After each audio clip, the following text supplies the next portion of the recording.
AMU कर्मचारियों को प्रशासन की मौखिक मंजूरी पर भरोसा नहीं, धरना जारी। नमस्कार, आप देख रहे हैं भारत सर्च न्यूज़। अलीगढ़ मुस्लिम विश्वविद्यालय एएमयू की कार्यकारी परिषद ईसी की बैठक में 1327 गैर शिक्षण अस्थायी कर्मचारियों को स्थायी करने के प्रस्ताव को मंजूरी दे दी गई है, लेकिन मंजूरी अभी तक लिखित रूप में नहीं दी गई है, जिसके कारण प्रबंधन को धरना देना पड़ा। ब्लॉक के सामने ये पिछले 4 महीनों से चल रहा है। अलीगढ़ मुस्लिम विश्वविद्यालय एएमयू के गैर शिक्षण कर्मचारी अपने रोजगार की पुष्टि भत्ते और वेतन वृद्धि की बहाली के पिछले 4 महीनों से प्रशासनिक ब्लॉक के सामने विरोध प्रदर्शन कर रहे हैं। प्रबंधन पर दबाव बनाने के लिए कर्मचारी 2 बार 3 दिवसीय हड़ताल पर जा चुके हैं।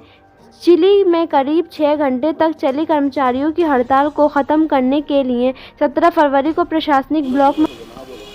मेरा नाम आफाक अहमद खान, वेतनभोगी कर्मचारी। पिछले 4 महीने से मुसलसल हमारा ये धरना जारी है।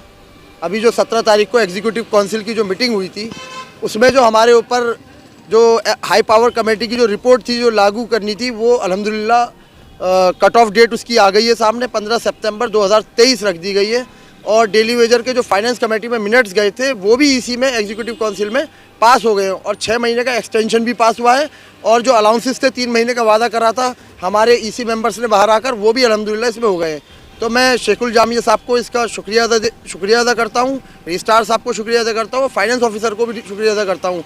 और मैं उनसे बस इतना कहना चाहता हूँ रजिस्ट्रार साहब से कि जो डेली वेजर के ईसी से अप्रूव्ड हुए हैं मिनट्स, उसके रेट्स मार्च से ही लगा दिए जाएँ तो हम उनके शुक्रगुजार रहेंगे।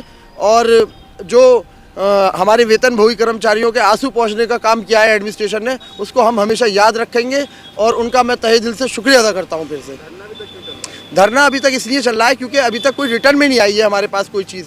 तो अभी मिनट्स आ जाएं, मिनट्स का वेट हो रहा है। उसके बाद कमेटी जो भी निर्णय लेगी, हम कमेटी के साथ हैं। कमेटी का मैं खुद एक सदस्य हूं। जो भी कमेटी निर्णय लेगी, अगर कमेटी कहेगी इसको आगे बढ़ाना है तो एक्सटेंड करेंगे, वरना हटा देंगे हम, अगर हमारे हक में फैसले होते हैं तो। 15 सितंबर 2023 तक का क्या मामला है? 15 सितंबर 2023 तक जिस एम्प्लॉय को 10 साल हो गए हैं, वो इस कैटेगरी में आएंगे। उसकी पॉलिसी एडमिनिस्ट्रेशन ने बनाई है, वो पॉलिसी भी सामने आ जाएगी किसके तहत और कहाँ तक, किस पोस्ट के तहत कहाँ तक ये लोग उसकी स्क्रीनिंग या रेगुलराइजेशन करेंगे। उसका 10 साल नहीं हुआ, उनका क्या होगा? मैंने कहा ना, उसकी पॉलिसी का पता चलेगा किस हिसाब से पॉलिसी बनी है।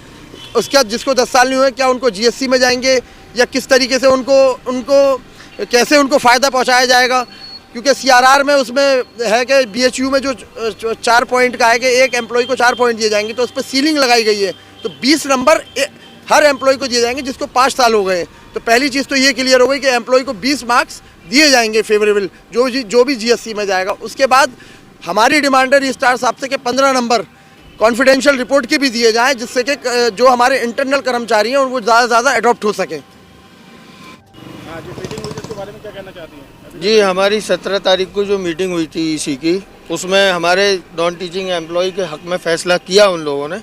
तो इसका मैं शुक्रगुजार हूँ अपने सारे ईसी मेंबर, रजिस्ट्रार साहब वगैरह का बहुत पूरी कमेटी की तरफ से और जनरल बॉडी की तरफ से शुक्रगुजार हैं उनके बहुत। धरना क्यों अभी तक जारी है जब आपकी मीटिंग होगी? अब देखिए, वो जो उन्होंने अब तक बोला है, जो किया है अब तक, वो अभी हमारे पास कोई रिटर्न में नहीं आया है। हम उस रिटर्न का इंतज़ार कर रहे हैं और जितना जल्द से जल्द वो रिटर्न में आ जाएगा, हम अपना धरना ख़त्म करने की कोशिश करेंगे।